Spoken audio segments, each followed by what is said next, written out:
Today we're talking about zombie parasites and social insects. No, not cordyceps from The Last of Us. We're talking about another parasite, one that not only sabotages the minds and bodies of their hosts, but also changes their social class entirely. These parasites aren't just here to mess with a few soldiers or workers, they're here to make their own queens. Xenos vesparum, a name literally translating to wasp alien, might as well be an alien space horror from a sci-fi movie. It implants itself in the host's abdomen and then bides its time, pushing buttons and pulling levers of gene expression to make its host express more queen-like characteristics. At the same time, the worker loses motivation to work. It'll even occasionally go off on little romantic rendezvous. Aw, it's kinda cute. Oh no, the wasp is just the hookup chauffeur. It's the parasite that's getting down and dirty. Male parasites are winged and free-flying. They live fast and furious. Their job is just to mate. But female parasites stay embedded inside their host's abdomen, eyeless and limbless. This is what we call sexual dimorphism, where the two sexes have very clear, different morphologies. So the male parasite mounts the wasp and does the deed, while the female holds onto the sperm for later fertilization. That's right, she doesn't even use it immediately. Imagine meeting for a hookup and then she pulls up, piggybacking on the top of a friend 20 times her size, and just hands you a little takeout box. Then winter is a chill time for everyone. Future queen wasps go into sort of a hibernation. But when spring comes, future queen wasps will fight for domination. Those that win get to become founders of nests and lay eggs. Those that lose become their servants. But none of them expect this Trojan horse wasp filled with parasites to sneak into their nest and deposit all of its babies on the wasp larva. These baby parasites will then stick with the wasp larva from childhood all the way to maturity. Jessica, I know Gina's your oldest and bestest friend, but you've been missing work, wandering off, you weren't even at family game night. You're with her 24/7 and I'm worried. She's a bad friend. No, Mom, it's fine. Gina's the whole reason I'm gorgeous. Right, Gina? Yes, Karen.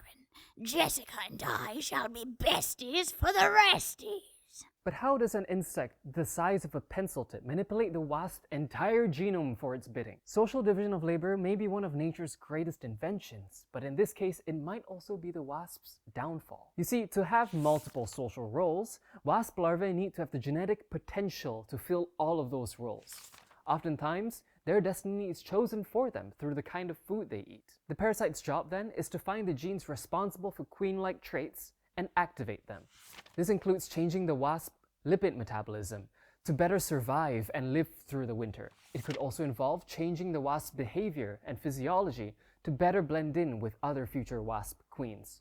The parasite is literally giving her a makeover. On the other hand, uninfected workers live short lives and are more focused on foraging compared to social interactions like infected workers are. How do we know which genes are responsible though? Scientists look at the differences in gene expression. Specifically, the differences between workers and queens reveal what makes a queen a queen. Similarly, the differences between infected and uninfected wasps could tell us which genes the parasite is playing with. By looking at both groups, scientists narrowed down to a handful of genes that were, number 1, possibly manipulated by the parasite, and number 2, responsible for queen-like traits. However, we've only talked about wasp workers, which are entirely female. What happens when the parasite infects the other ones? Well, wasp males aren't castrated like female wasps. However, they do experience a shrinking in their brain size, with only the sensory regions preserved, quite literally embodying the dumb jock stereotype. This may be because brain tissue is simply too expensive to maintain, and all the parasite really needs is the male's perception abilities to better find mates. Things get more interesting when the parasite parasitizes an established queen, which has only happened in lab settings. But still, would you like to guess what happens? No. I'm scared. Well, your guess is wrong, because artificially infected queens are immediately torn apart by the workers in their nest. So No this... way. Yeah. Why? Oh, if you let him talk. Oh, yeah. I forgot. I know, it's kind of anticlimactic, but it does show that the wasps do have the ability to detect these parasites to a certain extent, We just don't know how they respond to infected workers. Oh hey Queen Cassidy, I got that meat you asked for. Oh, yeah, thanks. Queen Cassidy would never say thanks, who are you? Wait, no, it's still me. I'm just trying something new. You're not the queen! Ah! A few moments later. Damn parasites. Oh, hey, Jessica, you're looking queenly. Oh yeah, thanks. I just didn't know if the worker look was for me anymore.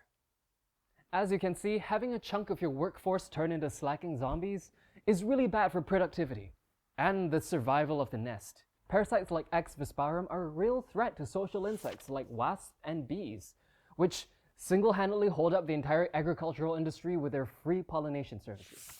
So even though you have nothing to fear from an infected wasp, at least nothing more than you have to fear from a normal wasp, these parasites could still impact how much your food costs and what kind of food ends up on your table. So the next time you pick a fight with a wasp, take a second to appreciate that they're going through an annual zombie apocalypse and deserve a bit of your sympathy. So be nice.